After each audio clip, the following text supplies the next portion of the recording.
Good morning and welcome to the Entrepreneurial Journey podcast with Dave Westcott. Today we are here to talk about all things business, and we've got about 30 minutes to run through what is the right business idea for your business. But today is the 4th of July, and today is a special 4th of July episode. I can't promise you any fireworks or big kabooms, but we are outside. We do have a beautiful setting behind us. And part of the reason why we're outside is because I broke my ankle last week.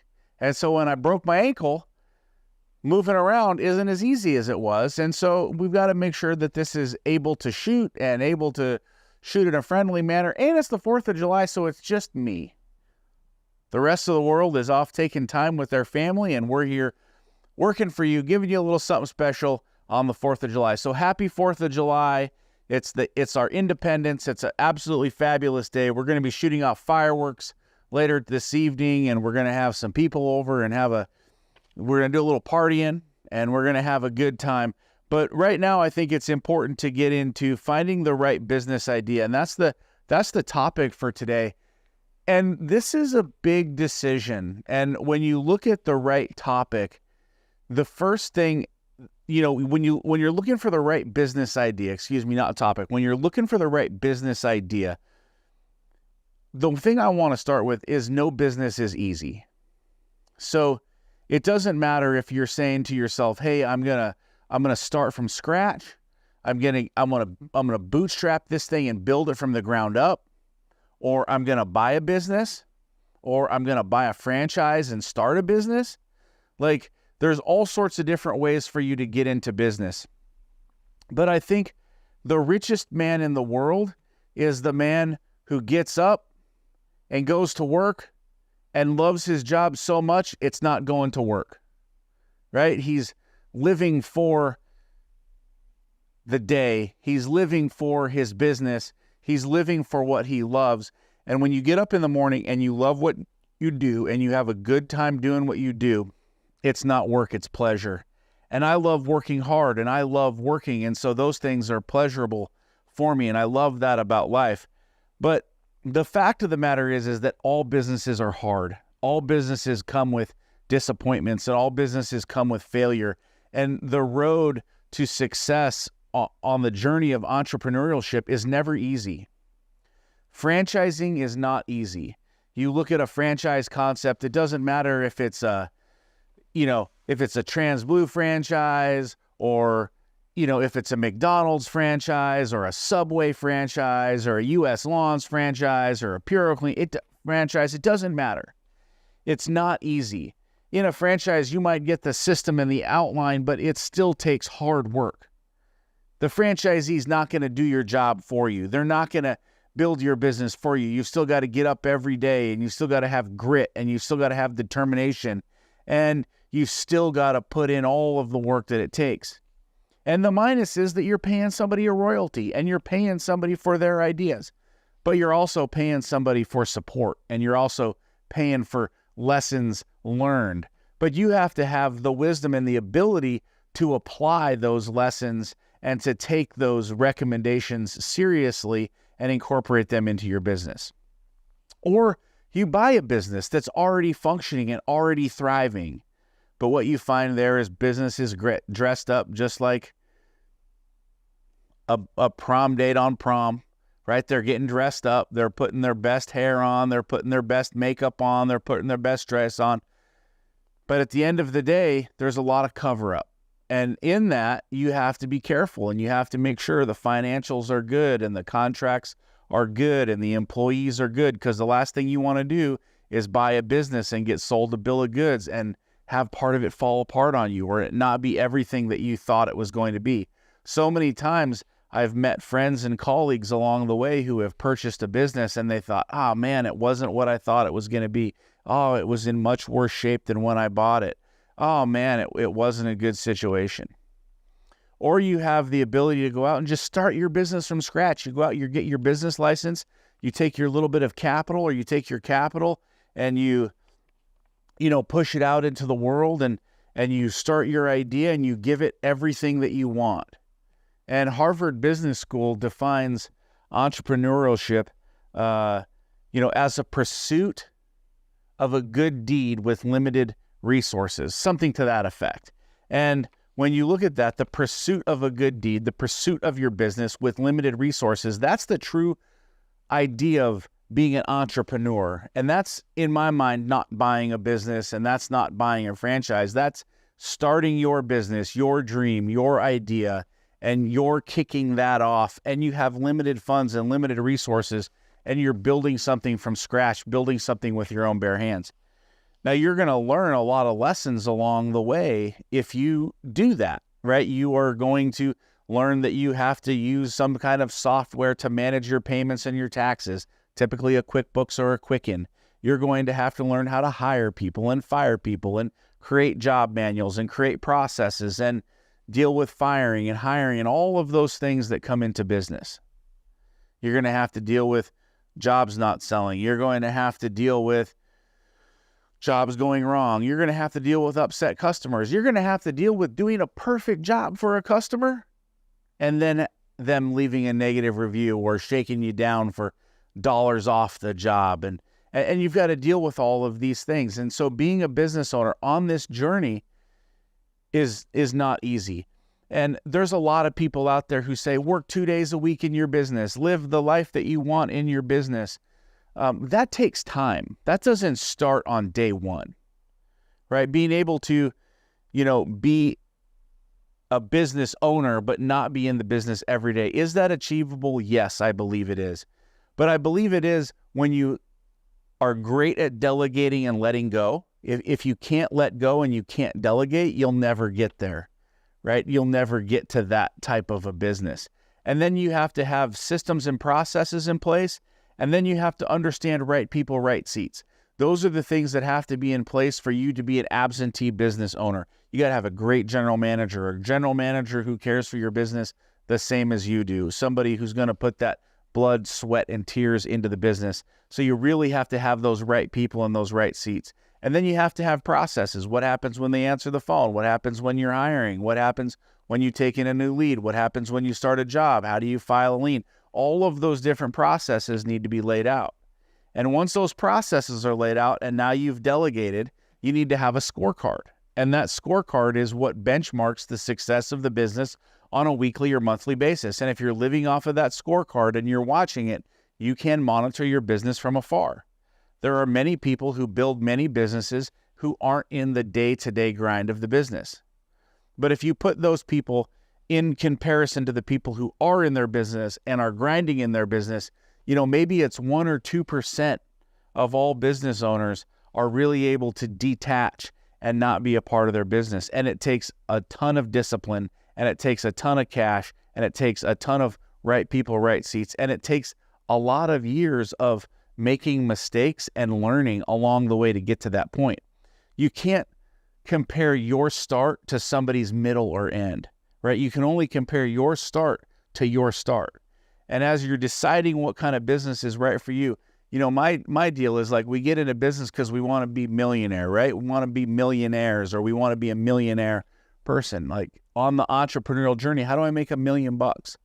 Well, it starts with what you love, right? So as you're looking through the different types of businesses out there, first decide what type of business do you want? And I laid out 3 types: a purchased business, a franchised business, or a startup business. Those are your options. And once you've weighed through the pros and the cons of what those things look like, now you're ready to set foot on your entrepreneurial journey.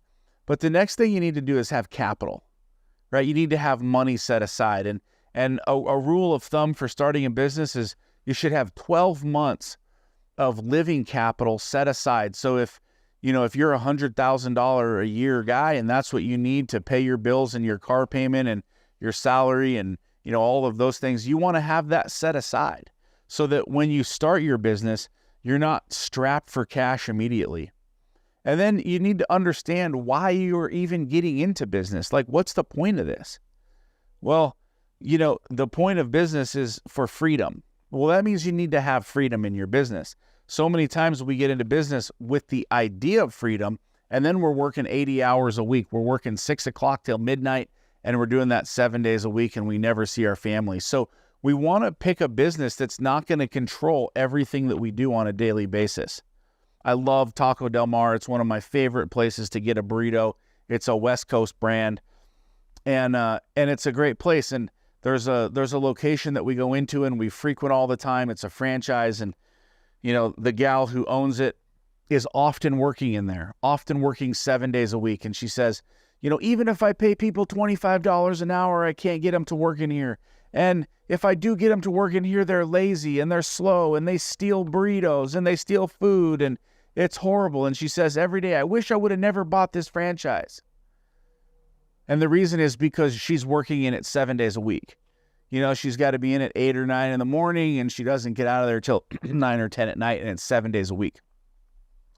And so as we know people in business, like that was a choice, that was an investment in a business that they hoped would be able to be managed by, an employee who took responsibility and took care of the restaurant and closed it and opened it, and hopefully to be passive income. But you need to understand the geographical area that you're working in. What are you going to pay an hour for someone to work in your restaurant? Where is that profitability that makes sense? And if the profitability isn't there and the money isn't there, or you're working in the restaurant, that's not, it can be, a less than favorable experience. We look at Subway and we looked at the average income for a Subway and it was very low, right? I want to say the last time we looked it up, correct me if I'm wrong, it was around $480,000 in revenue. We looked up the average income for all franchisees combined as from some information produced by Fran Data, and it was around $750,000 of annual gross income per franchisee, and all of the franchises are out there combined as an average. So how are you going to make that $1 million? How are you going to replace your salary? How are you going to live the life that you want to live? How are you going to have weekends free? How are you not going to get drawn back into the business if you lose a key employee? In the beginning, if there's only a few employees, 1 or 2 employees, how do you give them vacation? Right? If your key employee is gone for a week or 2 weeks, or they're on maternity leave or paternity leave, or they quit, or whatever happens, how are you going to fill those gaps? How are you going to keep your business running? One of the things I see with entrepreneurs is they have this idea that the entrepreneurial life is this great life, and you're always doing things.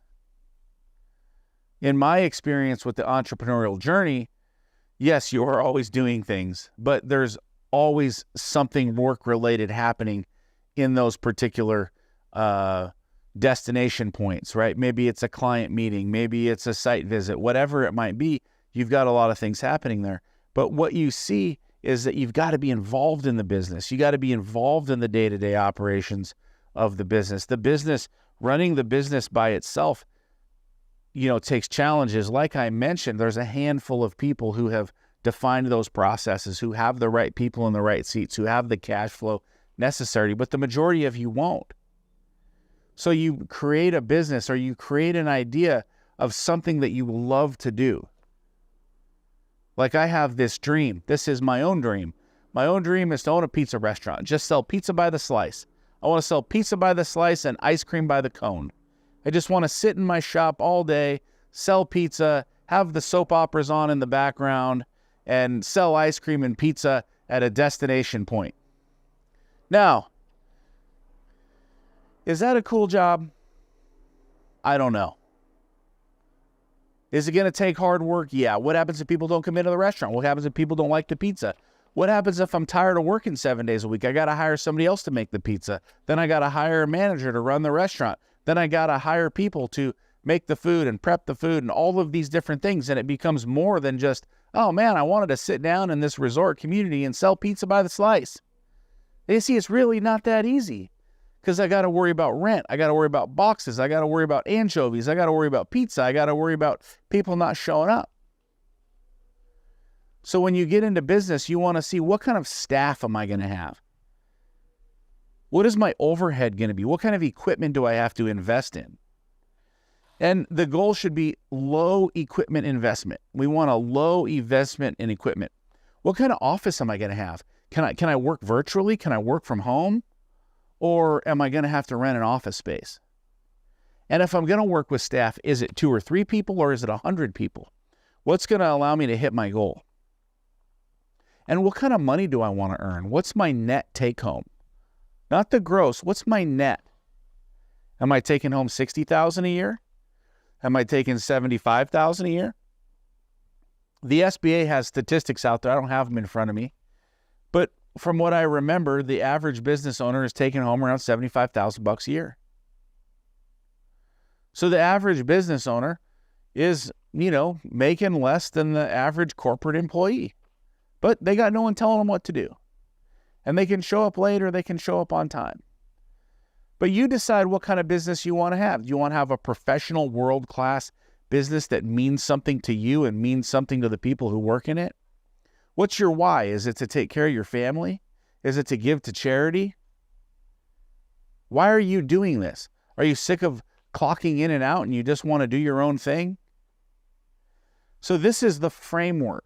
And what we do is we lay out the framework and we say, why am I doing this? And what kind of business is this? And what is the structure of the business? And then when do I want to end? How many years do I want to do this for? Do I want to do this for 5 years? Do I want to do this for 15 years? Do I want to do this for 20 years? What is my time frame to do this? And once you've written down all of these things, how many employees am I going to have? Am I going to be an absentee owner or am I going to be an invested owner? And if I'm going to be an invested owner, how many years am I going to be invested owner? And will I ever be an absentee owner? And if I'm going to be an absentee owner, how many years am I invested before I'm stepping out? And what processes and plans am I putting in to run that business? Because you can do that. You can be an absentee CEO and be very successful. But you have to plan that from the beginning. You have to build a team that expects that and sees that and manages that. Without those things being done, it doesn't happen. Because at the end of the day, we all want those fireworks, right? We all want those $1 million checks in the bank. We want those hundreds of thousands of dollars of checks in the bank. If you are going out to be an entrepreneur, what happens if you get sick? What's your contingency plan? If you are an entrepreneur, do you have a will in place? Because you should always have a will in place in case you die or something happens. Do you have life insurance? Are you using life insurance to pay off equipment or business debt in case you pass away and have spouses and children? These are all things that you want to think about. What kind of lifestyle am I going to live as my business owner? When I first started my business, I was in landscaping. It was the first business that I ran with. And when I was in landscaping, this was, to me, a very unsexy business. It was a business that I was like, people are like, what do you do for a living? Oh, I'm a landscaper. And I didn't have confidence in myself about it because it was like a job that like anybody could do. Like anybody could go mow a lawn or anybody could go trim a bush or whatever it is, And so I had to discover my why. And in my why was giving back to charitable causes. My why was to be in business and to give glory to God in everything I do. Does that mean everything I do is perfect? No, because I make mistakes every single day. I have failures every single day. It just means that I get to be forgiven for my mistakes. That's all really being a Christian is, for me, is being forgiven. I'm forgiven for my mistakes. I believe in God, and that will take me to heaven someday. And that's my dream, and that's my goal. So my goals aren't earthly. My goals are heavenly, right? So I want to give to Christian causes. That's my why. That's why I keep working. That's why I keep going to business. That's why I work hard. So that's really in place. And then I want to take care of my family, my immediate family. That's important to me. So I want to be able to be a good provider, make sure they have good schooling, they have good clothes, they have a good life growing up. And then I want to be able to enjoy life when I'm not working. I want to look at pretty things, or I want to eat good food, or I want to enjoy the time that I have. And then I want to be able to take care of my parents. That's important to me. As my parents get older and my parents mature and get elderly, I want to be able to take care of them. So that's important to me. So I want to have my goals aligned. I want to have my reasons aligned, because in business, we're going to have tough times. And when you think about your business and you think of the idea of starting a business, you want to think about what's going to go wrong. What happens if I can't make payroll? What do I do? What happens if we don't sell jobs? What do I do? What's my backup plan? What's my contingency? Right? So that you're always able to shift and maneuver very, very quickly. How long am I going to go at this without seeing any results? Is this going to be an easy journey? I guarantee you this, whether it's franchising, whether you buy a business, or whether you bootstrap your own business, you are going to have tough moments. You're going to have moments where you think, I wish I wasn't doing this. This is the worst thing I've ever decided on doing. I can't believe I've gone down this path. And you're going to have to dig deep and understand your reason why to move on.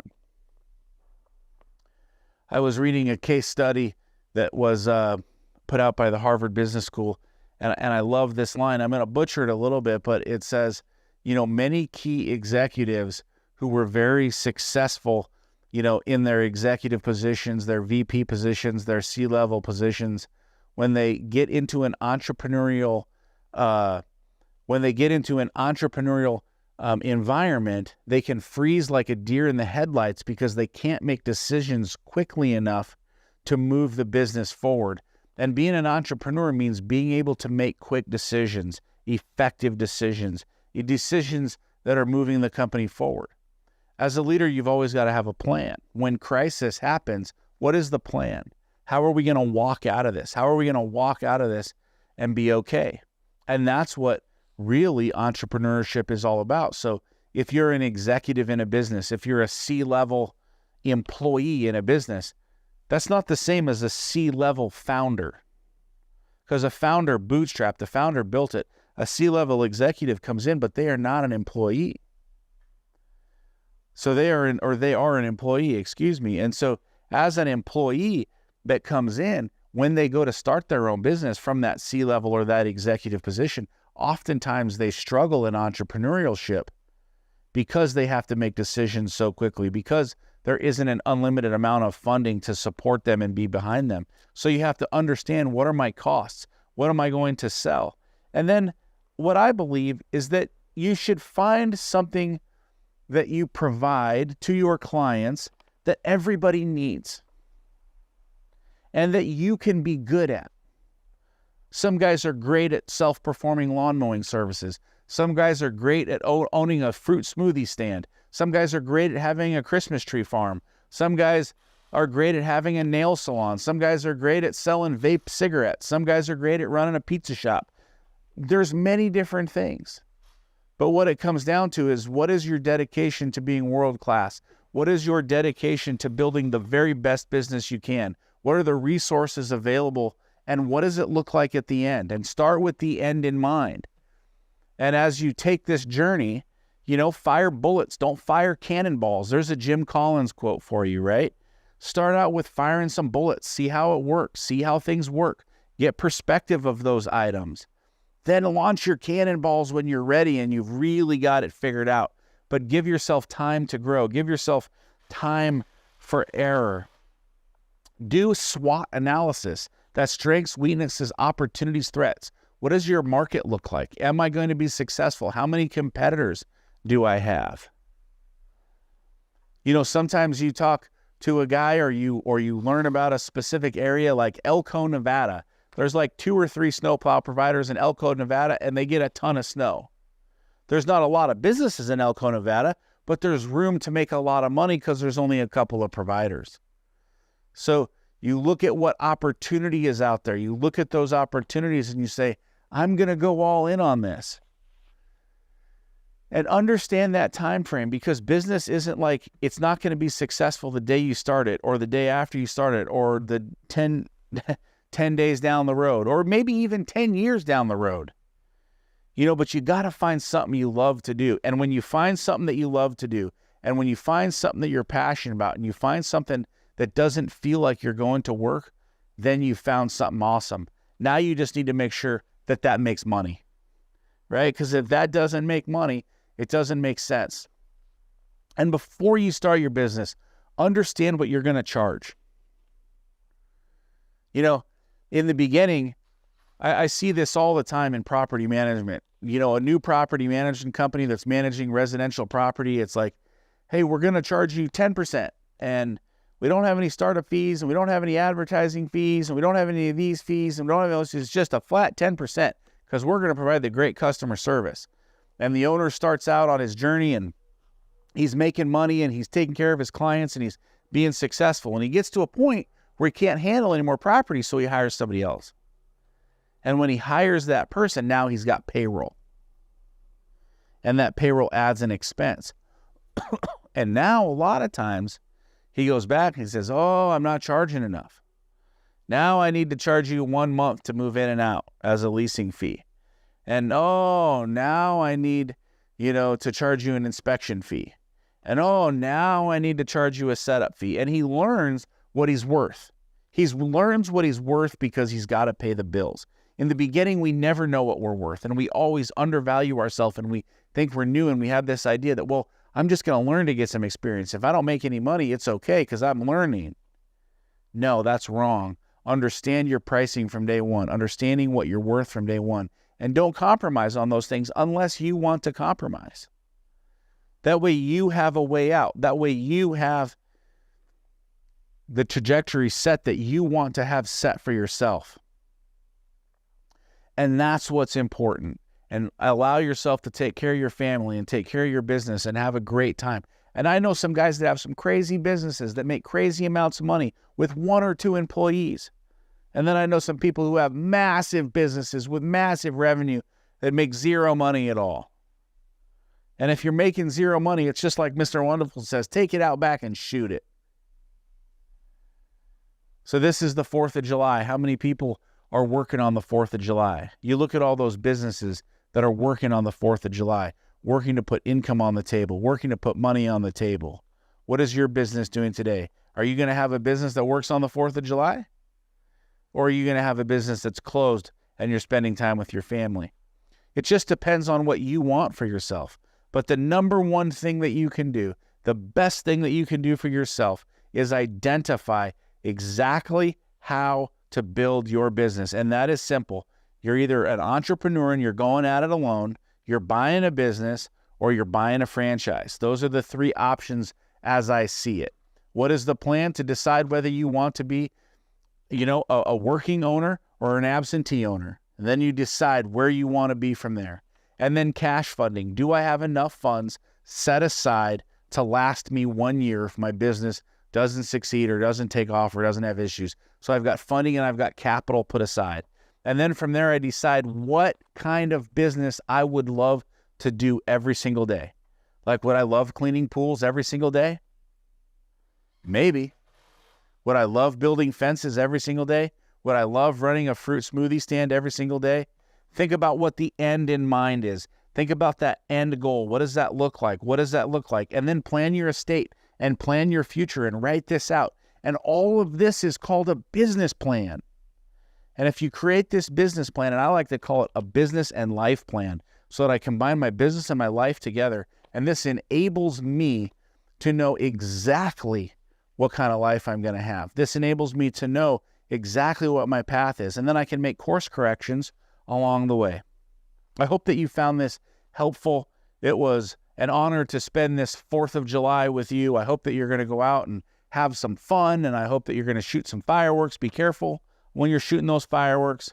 Be careful of them. In fact, if you're not good at shooting fireworks, maybe go watch them from somewhere that's really, really nice. I particularly don't shoot off any fireworks. I just let somebody else shoot them off, and I watch them go bang, and the kids love it. So we'll get some sparklers, and we'll get some of that stuff. We're Puyallup Indians, so we'll go up to the Indian reservation, and we'll get to our Indian reservation, and we'll get some great fireworks up there. So we'll have a great time doing that, barbecuing and hanging out, just enjoying the sun, enjoying the day. But if you found this beneficial, give it a like. If you found this beneficial, give it a share, give it a comment, and follow me, Dave Westcott. You can follow me on LinkedIn, David Westcott. You can follow me on Facebook, David Westcott. Give me a like, give me a follow. If there's ever a topic you'd like me to share on or talk about, hit me up with it. Let me know what it is. And if you're looking for any consulting on your business, give me a call. I do business consulting, and I would love to chat with you about what's going on in your business and how you can make your business better. We'll be back next week. Thank you for tuning in, and have a great day on this entrepreneurial journey with David Westcott.